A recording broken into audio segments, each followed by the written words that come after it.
PSL के सुल्तान में खुशामदीद। मैं हूँ हिना सलमान। PSL 10 के इफ्तिताई मैच में इस्लामाबाद यूनाइटेड ने लाहौर कलंदर्स को शिकस्त दे दी है।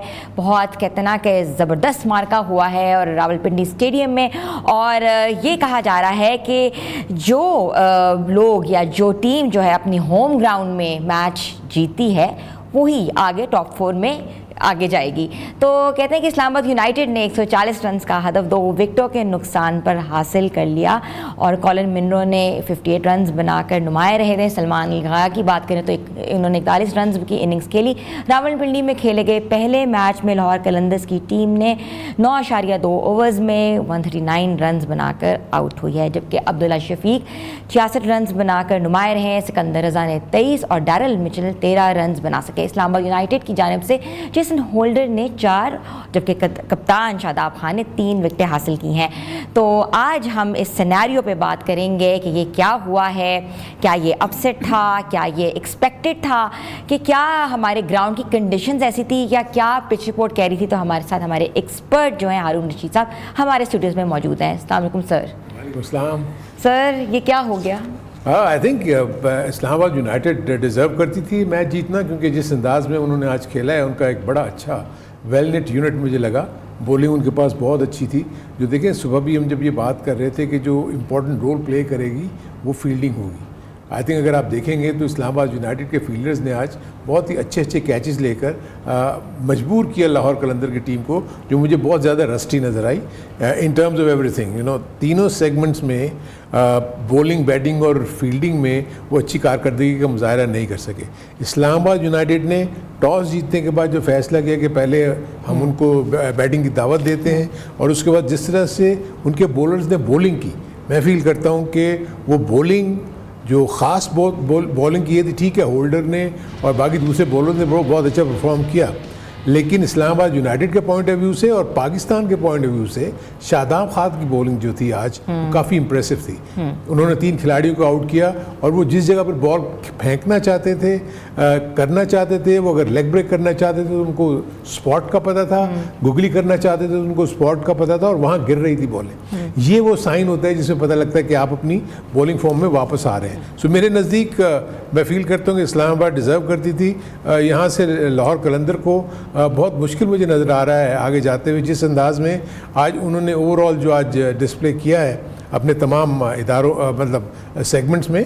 बैटिंग इतनी अच्छी नहीं की, इतनी अच्छी बैटिंग पिच थी। आई थिंक ये 170 180 प्लस के ऊपर जाना चाहिए था। दूसरी तरफ ये है कि विकेट्स मुसलसल गिरती रहीं।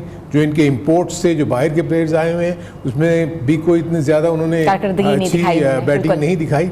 सो 2 से 3 मैचेस अगर और इस तरह के ख़राब खेली लाहौर कलंदर तो इसके लिए प्रॉब्लम हो सकती है। सर, लाहौर कलंदर का हमेशा से ऐसा ही रहा है। अगर आप देखें पीछे स्टैट्स उठा के देखें तो लाहौर कलंदर बड़ा स्लो एंड स्टेडी आगे जाती है। लेकिन इसमें इसका मतलब ये नहीं कि हर दफ़ा ऐसे ही होना चाहिए, क्योंकि देखें विनिंग स्टार्ट हमेशा आपके कॉन्फिडेंस को बूस्ट करता है।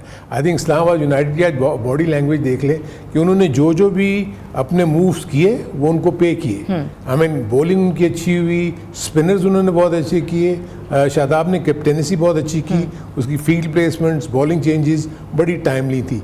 जब मैं दूसरी तरफ देखता हूँ लाहौर कलंदर्स को तो लाहौर कलंदर की जो इश्यूज थे वो नज़र आए, इसलिए कि उन्होंने बॉलिंग में जो चेंजेस किए आज देखें ना, बड़ी अच्छी बॉलिंग खासतौर पर होल्डर ने, जेसन होल्डर ने जिस तरीके से बॉलिंग की, और आई थिंक ये इनका डेब्यू था। बड़े अच्छे जगह पे बॉल कर करके उन्होंने प्लेयर्स को आउट किया और उनको मजबूर किया कि वो फॉल स्ट्रोक खेलें, जैसे कि आप देख रहे हैं ये जहांदाद आउट हुए थे।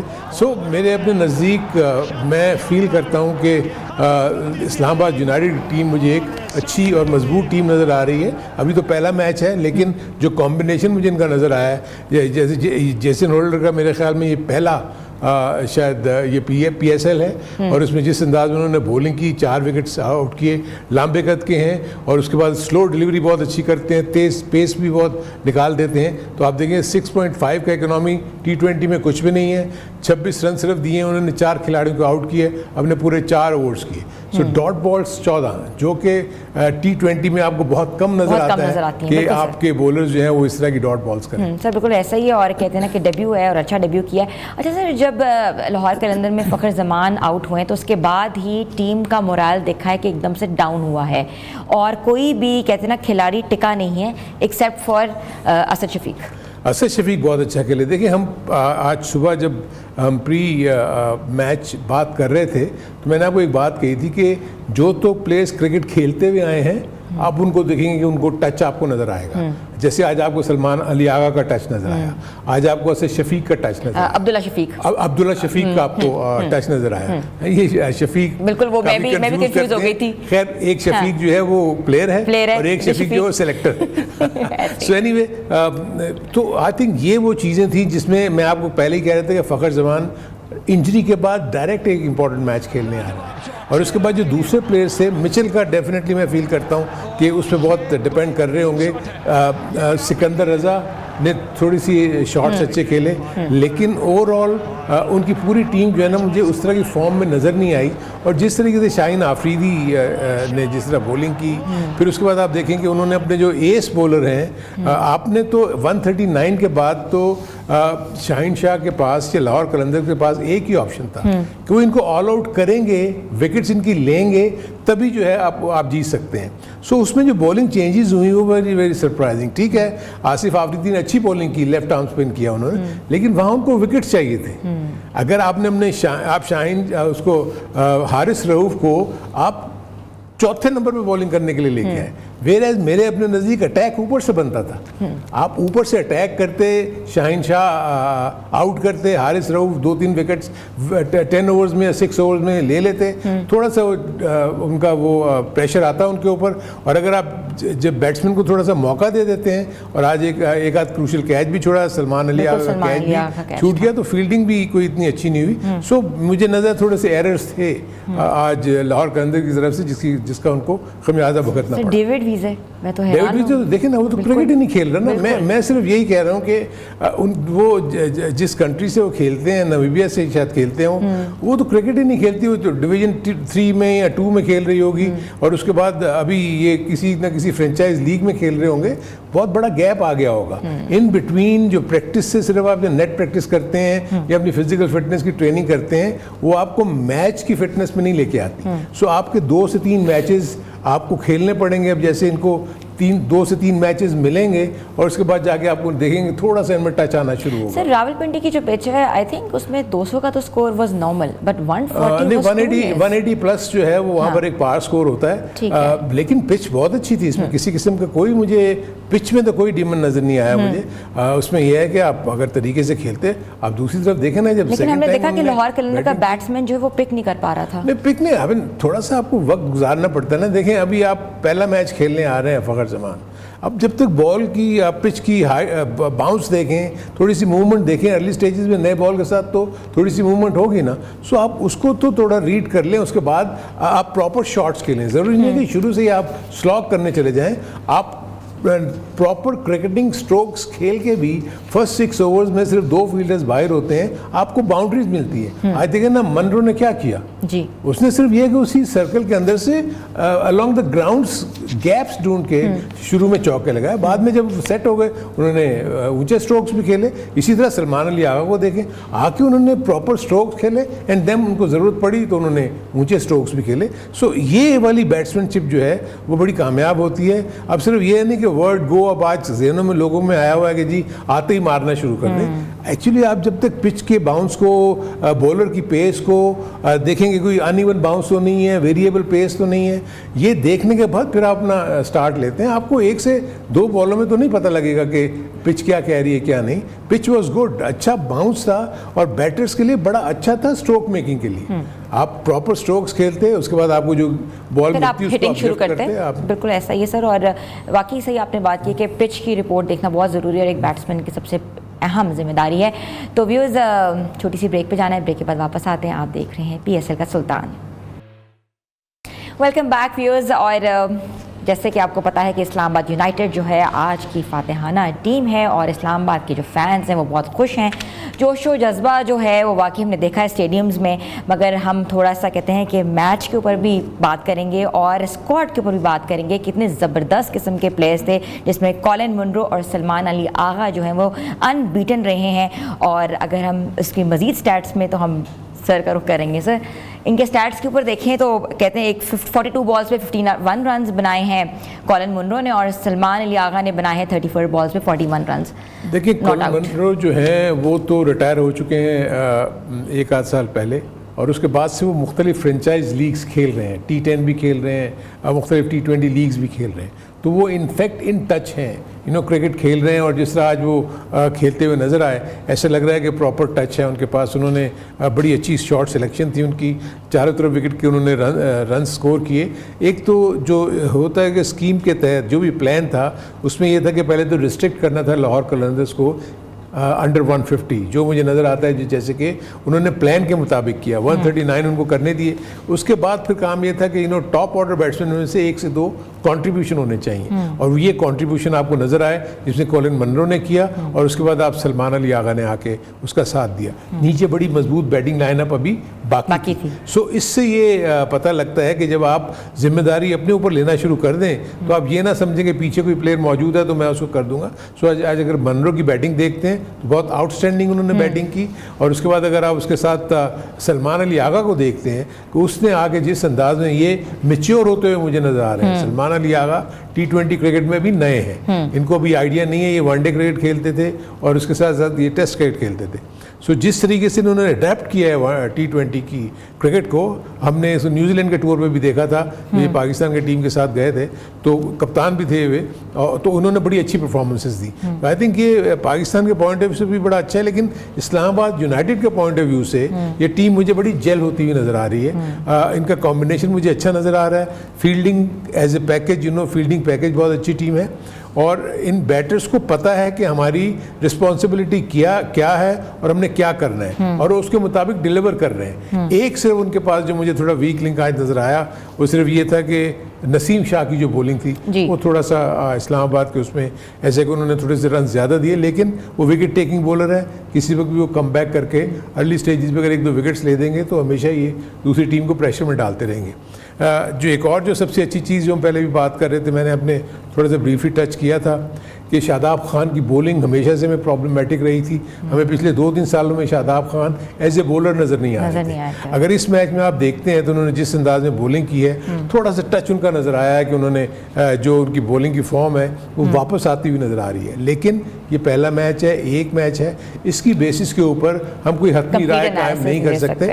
इनको मुसलसल इसी तरह की बॉलिंग करनी है, ताकि अपनी बॉलिंग होगा क्या कि जब भी विकेट्स लेंगे, जिस जगह पे ये बॉल करना चाह रहे हैं और बॉलिंग करेंगे तो उससे फ़ायदा ये होगा कि इनका कॉन्फिडेंस जो है ना और ज़्यादा ग्रो होगा। और फिर ये जब बॉलर हो या बैटर हो, जब उसको कॉन्फिडेंस आ जाता है अपनी स्किल्स के ऊपर और पता है कि मुझे कंट्रोल है, तो फिर आप देखते हैं कि उसकी परफॉर्मेंस में दिन ब दिन इजाफा होता चला जाता है, वो बेहतर होता चला जाता है। तो आई एम होपिंग कि शादाब खान के लिए ये PSL 10 जो है वो फ़ायदेमंद हो और पाकिस्तान को वो इन फ्यूचर अवेलेबल हो तो as a bowler cum batter available हो। तो ये बहुत कहते हैं ना कि बेहतर होगा टीम के लिए भी। अच्छा सर, आज मैंने तो चौके बड़े एंजॉय किए हैं, 7 चौके मारे हैं कॉलिन मुनरो ने, और कहते हैं ना कि वो आपका जो इंथुजियाज़म होता है वो बढ़ जाता है जब आप देख रहे होते हो। इसमें कोई शक नहीं है। आई थिंक टेक्निकली बहुत करेक्ट है, और उनको पता है कि किस वक्त उन्होंने अलॉन्ग द ग्राउंड खेलना है और किस वक्त उन्होंने हवा में खेलना है। सो ये बहुत कम प्लेयर्स में होता है कि ये इक्वली दोनों तरफ अच्छा खेल रहे हो। कट शॉट बहुत अच्छा खेलते हैं, पुल शॉट बहुत अच्छा खेलते हैं, और उसके बाद वो कवर ड्राइव्स उनकी देखने से ताल्लुक़ रखती हैं। उसके बाद फिर जब वो मिडविकेट के ऊपर की तरफ खेलते हैं तो नॉर्मली मैंने देखा है कि वो छक्का ही होता है, और इसी तरह वो कवर्स के ऊपर से भी लिफ्ट कर देते हैं, चौके और छक्के वहाँ भी वो हासिल करते हैं। तो आई थिंक कॉलिन मुनरो को अगर आज देखते हैं तो 59 रन में उन्होंने 42 बॉल्स में की, जो स्ट्राइक रेट बनता है आप देखिए 140, जिसमें से उन्होंने 7 चौके और 1 छक्का मारा। सो जो उन्होंने चौके मारे हैं वो बहुत ही आउटस्टैंडिंग थे। उन्होंने बड़े अच्छे तरीके से विकेट के चारों तरफ खेला। आपको जैसे भी आप देख लेंगे कवर ड्राइव बहुत खूबसूरत, और उसके बाद ये जैसे ही देखिए इन्होंने ये कवर के ऊपर से स्ट्रोक खेल दिया। सो ओवरऑल बड़ी अच्छी बैटिंग की, बैकफुट पे वेट किया, स्लो डिलीवरी थी शाहीन शाह की, उसको उन्होंने कवर्स के ऊपर से खेल के एक और चौका हासिल किया। तो आई थिंक इस किस्म की बैटिंग T20 क्रिकेट में आपकी टीम को जो है ना बहुत ज़्यादा फ़ायदा देती है, जैसे कि हमें नज़र आया। हालांकि दोनों तरफ बड़े अच्छे बॉलर थे, हारिस रऊफ को बहुत अच्छा खेले, और उसके साथ साथ आप देखें शाहीन शाह को भी, और उसके साथ उनके पास स्पिनर तो इतने ज़्यादा नहीं थे, लेकिन फिर भी उनकी ये कारकर्दगी बहुत अच्छी थी, बहुत अच्छी सेंचुरी आज इन्होंने सर आपने स्पिनर की बात की है तो स्पिनर तो एक खिलाया था कलंदर्स ने, सिकंदर। हाँ तो नहीं, आसिफ आफरीदी भी खेले थे, लेकिन आसिफ आफरीदी तो भी पहला मेरा ख्याल है वो इतनी बड़ी क्रिकेट तो कभी खेले भी नहीं है, लेकिन बॉलिंग उन्होंने बुरी नहीं की है। इन टर्म्स ऑफ इकोनॉमी हम कह सकते हैं, बट किसी किस्म का थ्रेट नहीं था बैट्समैन के लिए। अगर आप दूसरी तरफ देखते हैं तो अगर आप उसकी बॉलिंग को देखेंगे उनके स्पिनर की, तो वो और भी ज़्यादा आपको अच्छी नज़र आएगी। जो कि इस्लामाबाद के स्पिनर्स थे, उन्होंने बहुत अच्छी बॉलिंग की। इवन इमाद वसीम ने बहुत अच्छी बॉलिंग की। बिल्कुल, विकेट भी हासिल की उन्होंने एक। उनकी विकेट भी है। हाँ, एक विकेट भी है। उन्होंने काफ़ी कंट्रोल किया था। ओवरऑल मैं फील करता हूँ कि जैसे हम पहले भी जिक्र कर रहे थे कि एक डिफेंडिंग चैंपियन के तौर पे आज इस्लामाबाद खेली, क्योंकि लास्ट ईयर की चैंपियन थे। उन्होंने बताना था कि हमने हम वापस आए हैं और हमारा मकसद इस टूर्नामेंट को जीतना। बिल्कुल सर, ऐसे ही है। तो हम लोग मजीद तबसरा भी करेंगे और बातचीत भी करेंगे और आज के मैच को भी डिस्कस करेंगे। जो मैच आज होने वाले हैं उनके बारे में बताएंगे। छोटी सी ब्रेक के बाद वापस आते हैं। आप देख रहे हैं PSL का सुल्तान। PSL सुल्तान में एक बार को फिर से खुशामदीद कहती हूँ। आज के दिन में PSL सीज़न 10 के में 2 मैचेस खेले जाएंगे और दिन में जो हैं बाबर आजम की पेशावर ज़ल्मी और साउथ शकील की कोयटा ग्लैडिएटर्स जो हैं वो मद्दे मुकाबिल होंगी रावलपिंडी स्टेडियम में, जबकि रात में वार्नर की कराची किंग्स और रिजवान की मुल्तान सुल्तान की टीमें कराची के नेशनल स्टेडियम में आमने सामने होंगी। साइम अयूब जो हैं वो इंजरी के बायस वापस सेहतयाब होकर वापस टीम का हिस्सा बन गए हैं।